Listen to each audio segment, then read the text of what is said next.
आज हम शुरू करने जा रहे हैं यूनिट 7, जिसका टॉपिक है पॉपुलेशन स्ट्रक्चर एंड डायनेमिक्स, अर्थात जनसंख्या की संरचना और गतिशीलता। और इस पूरे यूनिट को हम इस तरह से पढ़ेंगे कि आपका थ्योरी एग्जाम और एमसीक्यू एग्जाम दोनों के लिए यह वीडियो यूजफुल रहेगी और सारे एमसीक्यू यहीं से आएंगे।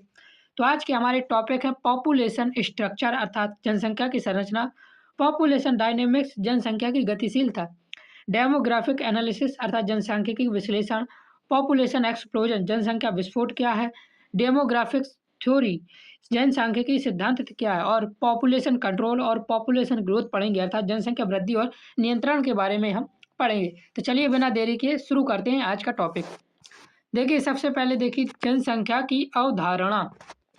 किसी देश, क्षेत्र या समाज में रहने वाले लोगों की कुल संख्या को जनसंख्या कहा जाता है। किसी जगह पर रहने वाले सभी लोगों की संख्या को ही जनसंख्या कहते हैं। समाजशास्त्र में जनसंख्या का अध्ययन केवल लोगों की संख्या तक सीमित नहीं होता, बल्कि इसमें जनसंख्या की संरचना, वितरण, वृद्धि दर तथा समय के साथ होने वाले परिवर्तन का भी अध्ययन किया जाता है। अर्थात समाजशास्त्र में जनसंख्या का अध्ययन सिर्फ कितने लोग हैं यह देखने तक सीमित नहीं है। यहाँ पर जनसंख्या अध्ययन में यह भी देखा जाता है कि लोगों की आयु और लिंग संरचना क्या है, लोग कहाँ रहते हैं, जनसंख्या कितनी तेजी से बढ़ रही है, इस सभी का अध्ययन यहाँ किया जाता है, समाजशास्त्र में किया जाता है।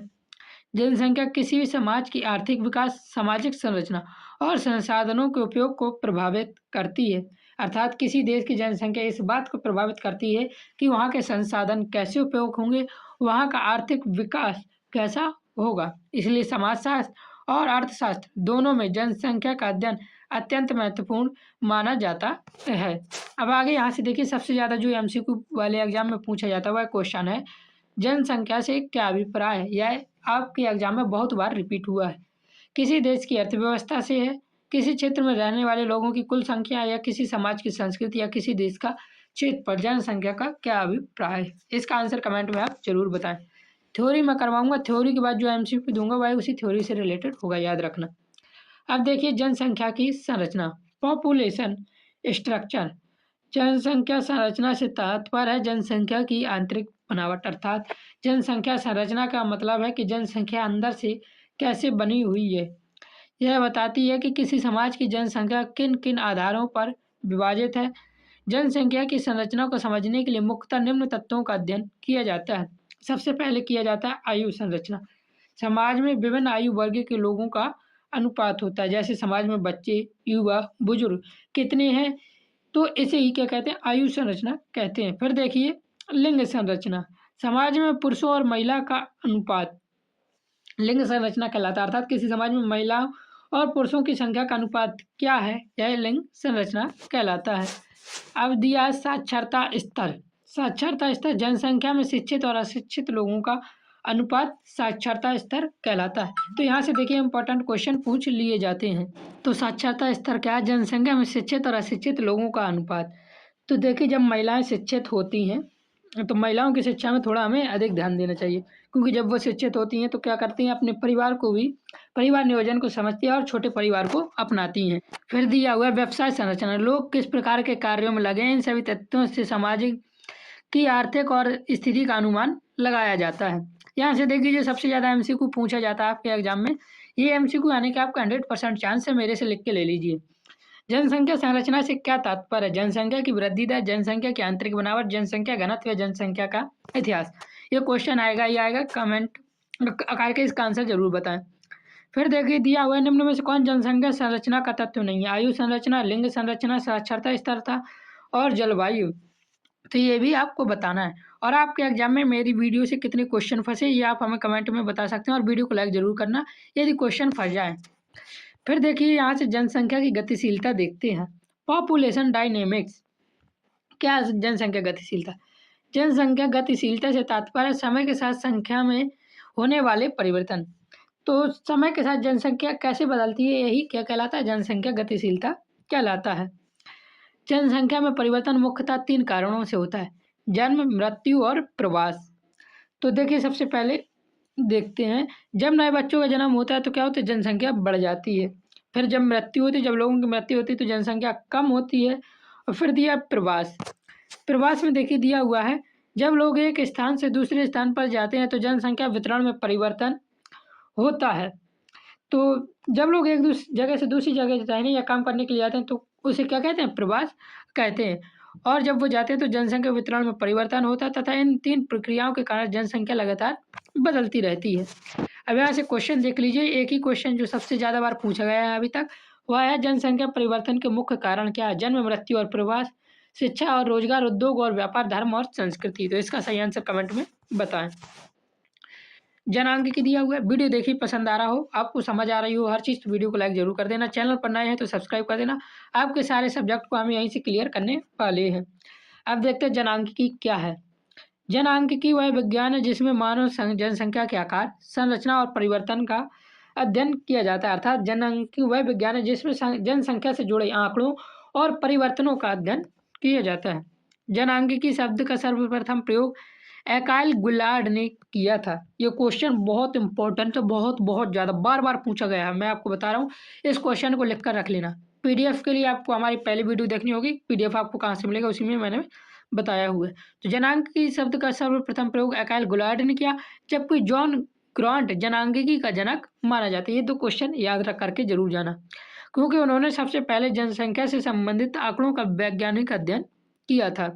तो जॉन ग्रांट जनांकिकी के जनक हैं और एकाइल गुलार्ड ने जनांकिकी शब्द का सबसे पहले प्रयोग किया था, क्योंकि उन्होंने सबसे पहले जनसंख्या से संबंधित आंकड़ों का वैज्ञानिक अध्ययन किया, इसलिए जॉन ग्रांट को जनांकिकी का जनक कहा जाता है। अब देखिए दिया हुआ है, जनांकिकी के अंतर्गत निम्न विषयों का अध्ययन किया जाता है, जैसे जन्म दर, मृत्यु दर, जनसंख्या वृद्धि दर, जनसंख्या घनत्व और प्रवास। लेकिन जनांकिकी में जनसंख्या की मनोवृत्तियों का अध्ययन नहीं किया जाता है। तो यहाँ से जो क्वेश्चन पूछा जाता है वह है कि जनांकिकी में किसका अध्ययन नहीं किया जाता है? 4 ऑप्शन होंगे, तो जनसंख्या की मनोवृत्तियों का अध्ययन नहीं किया जाता है। अब सबसे ज़्यादा जो पहले क्वेश्चन पूछा गया वह है जनांकिकी शब्द का प्रयोग सबसे पहले किसने किया था? अभी मैंने आपको बताया, जॉन ग्रांट ने, अजील गुलाइड ने, माल्थस ने, एडविन कैनन ने। तो इसका सही आंसर जरूर बताएं।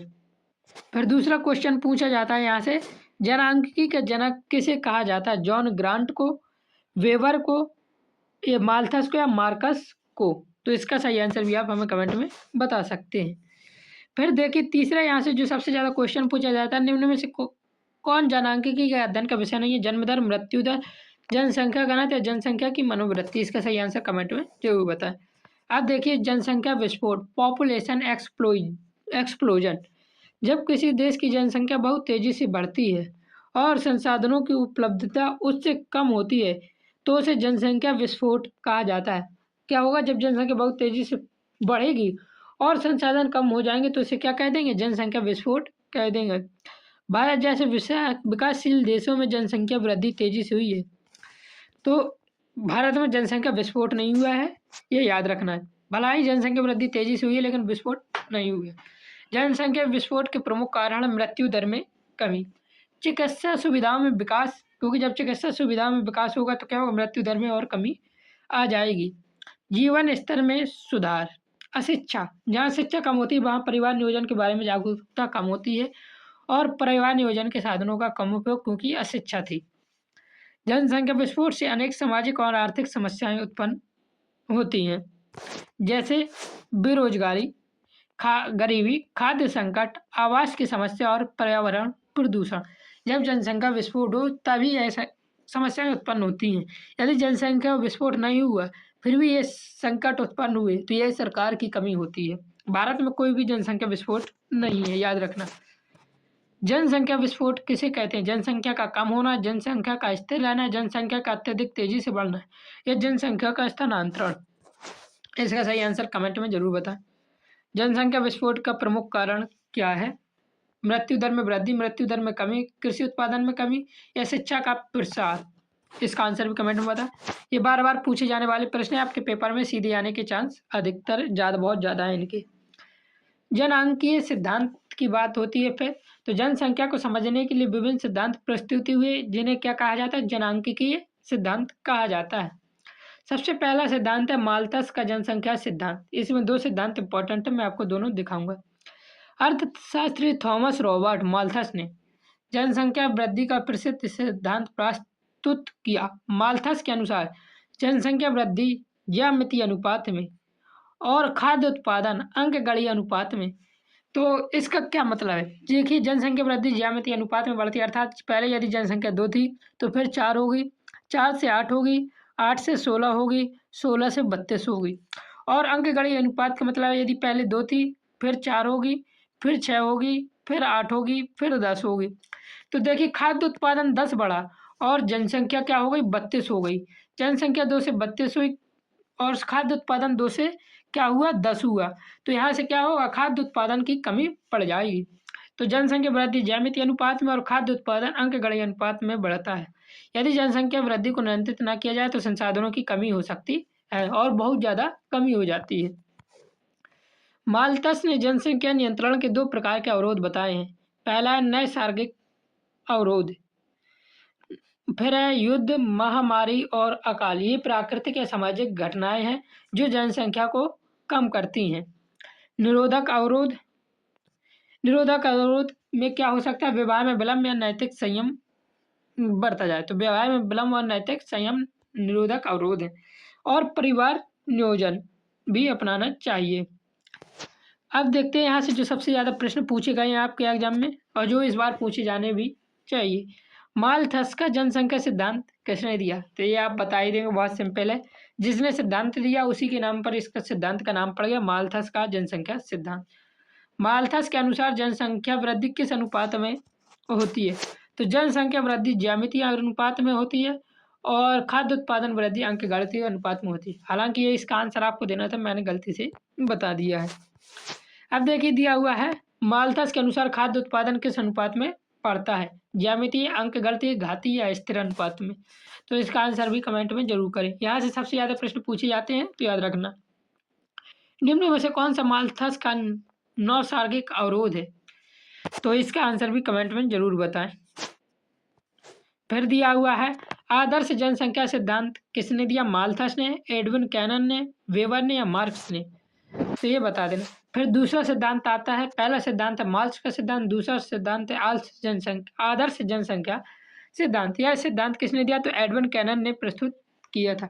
इस सिद्धांत के अनुसार किसी भी देश के संसाधनों के अनुसार एक आदर्श जनसंख्या होनी चाहिए, अर्थात किसी देश के संसाधनों के हिसाब से एक सही और संतुलित जनसंख्या होनी चाहिए। यदि जनसंख्या बहुत अधिक है तो संसाधनों पर दबाव बढ़ता है, यदि जनसंख्या बहुत कम है तो संसाधनों का पूरा उपयोग नहीं हो पाता है। जो कि ये वाली स्थिति कौन झेल रहा है? चाइना इस समय ये वाली स्थिति झेल रहा है। और जनसंख्या बहुत अधिक, तो भारत में खैर इतना दबाव नहीं पड़ता है, लेकिन भारत इसका उदाहरण भी नहीं हो सकता। फिर आता है भारत की जनसंख्या। देखिए, भारत की जनसंख्या क्यों बढ़ रही है? इसके पीछे एक तो भौगोलिक कारण भी होता है, याद रखना। भौगोलिक कारण ऐसे होता है कि जहाँ पे खाद्य उत्पादन अधिक होता है वहाँ जनसंख्या बहुत तेज़ी से बढ़ती है। पिछले कुछ सालों में भारतीय जनसंख्या चाइना से पीछे रही थी, तो इसका कारण पता क्या था? अंग्रेजों ने भारत पर कब्जा किया था और उनका शोषण किया था, इसलिए भारत की जनसंख्या बहुत तेज़ी से बढ़ गई। नहीं तो हमेशा भारत की जनसंख्या पूरी विश्व में सबसे अधिक रही है, याद रखना। तो एक भौगोलिक कारण भी हो जाता है जनसंख्या वृद्धि का। 2011 की जनगणना के अनुसार भारत की कुल जनसंख्या लगभग 121.05 करोड़ थी, जो कि अब 140 करोड़ के पार पहुंच गई है। तो 2021 में जनसंख्या होनी थी, कोरोना के कारण नहीं हुई थी। 2001 से 11 के बीच भारत की जनसंख्या वृद्धि दर लगभग 17.5% या 17.7% रही है। पेपर में आपकी इसी जनगणना के अनुसार प्रश्न पूछे जाते हैं। भारत में जनसंख्या का एक बड़ा भाग ग्रामीण क्षेत्र में रहता है। 2011 की जनगणना के अनुसार भारत की लगभग 68% से अधिक जनसंख्या ग्रामीण क्षेत्रों में रहती थी। यहीं से सारे प्रश्न देखिए हम दिखाते हैं कौन कौन से पूछे जाते हैं। पहला पूछा जाता है 2011 की जनगणना के अनुसार भारत की कुल जनसंख्या लगभग कितनी थी। फिर दूसरा प्रश्न पूछा जाता है 2011 की जनगणना के अनुसार भारत की लगभग कितनी प्रतिशत जनसंख्या ग्रामीण क्षेत्रों में रहती थी। तो इनका आंसर आप हमें कमेंट में जरूर बताएं। फिर बात आती है जनसंख्या वृद्धि, पॉपुलेशन ग्रोथ। चलिए देखते हैं पॉपुलेशन ग्रोथ। जनसंख्या वृद्धि का अर्थ है किसी देश की जनसंख्या का समय के साथ बढ़ना। जब जन्म ज़्यादा और मृत्यु कम हो जाती है तो जनसंख्या क्या होती है? तेजी से बढ़ने लगती है। यदि जन्म दर मृत्यु दर से अधिक होती है तो जनसंख्या तेजी से बढ़ती है। भारत में चिकित्सा सुविधाओं के विकास के कारण मृत्यु दर कम हुई और जनसंख्या तेजी से बढ़ी है, जो कि सरासर झूठ है। किताबों के लिए ही ये सही है। चिकित्सा सुविधाएं बढ़ी हैं, किंतु आज भी गरीब चिकित्सा की कमी की वजह से अपनी मृत्यु के पास जाता है। आपको पता ही होगा भारत में कितनी बेरोजगारी है और कितनी किस बीमारियों के कारण यहाँ पे लाखों लोग अपनी जान गंवाते हैं। तो चिकित्सा सुविधाओं का विकास तो हुआ, किंतु भारत के लिए नहीं, विदेशियों के लिए, याद रखना। लेकिन पेपर के अनुसार चिकित्सा सुविधाओं के विकास के कारण मृत्यु दर कम हुई और जनसंख्या तेजी से बढ़ी है, जो कि बिल्कुल गलत है। अब देखिए दिया हुआ जनसंख्या नियंत्रण, पॉपुलेशन कंट्रोल क्या है। जनसंख्या नियंत्रण का अर्थ है जनसंख्या वृद्धि को संतुलित रखना। तो जनसंख्या नियंत्रण के लिए कुछ उपाय किए जाते हैं, जैसे परिवार नियोजन, छोटे परिवार को प्रोत्साहित करना, शिक्षा का प्रसार, विशेष रूप से महिलाओं की शिक्षा से जनसंख्या वृद्धि कम होती है। स्वास्थ्य सुविधाओं के विकास से लोगों में जागरूकता बढ़ती है। सरकारी नीतियाँ, सरकार विभिन्न योजनाओं के माध्यम से जनसंख्या नियंत्रण को प्रोत्साहित करती है। अब यहाँ से देखिए इंपॉर्टेंट क्वेश्चन जो सबसे ज़्यादा पूछा गया है अभी तक आपके एग्जाम में 2020 से, तो जनसंख्या नियंत्रण का प्रमुख उपाय क्या है। औद्योगिकीकरण है, परिवार नियोजन है, कृषि विकास है या व्यापार है। इसका सही आंसर कमेंट में बताएं। कंक्लूजन और देख लेते हैं। और यदि आप अभी तक आपको सब कुछ समझ आ रहा है तो वीडियो को लाइक करना। पीडीएफ के लिए आप लिंक डिस्क्रिप्शन पर है वीडियो का, उस पर देखेंगे। उस पर मैंने बताया हुआ है जहाँ सिलेबस डिस्कशन किया है, आपको पीडीएफ कहाँ से मिलेगा। जनसंख्या किसी भी समाज की सामाजिक और आर्थिक संरचना को प्रभावित करने वाला महत्वपूर्ण तथ्य है। जनसंख्या की संरचना, गतिशीलता और वृद्धि की समाज के विकास की दिशा निर्धारित करती है। इसलिए किसी भी देश के संतुलित विकास के लिए जनसंख्या का संतुलित नियंत्रण और उचित प्रबंधन अत्यंत आवश्यक है। तो इस प्रकार से आपका ये सिलेबस खत्म हो गया है। चैनल पर नए हैं तो चैनल को सब्सक्राइब जरूर कर लेना और वीडियो को लाइक करने लेना, जिससे हमें वीडियो और बनाने का मोटिवेशन मिलता है। आपके लिए सारे सिलेबस सारे यूनिवर्सिटीज़ के लिए है ये। और आपके अभी जितने सब्जेक्ट बचे हैं, आपको पहले कौन सा सब्जेक्ट पढ़ना है कमेंट कर सकते हैं। आप किस यूनिवर्सिटी से हैं ये भी ज़रूर बताएं। जय हिंद, जय भारत, राधे राधे।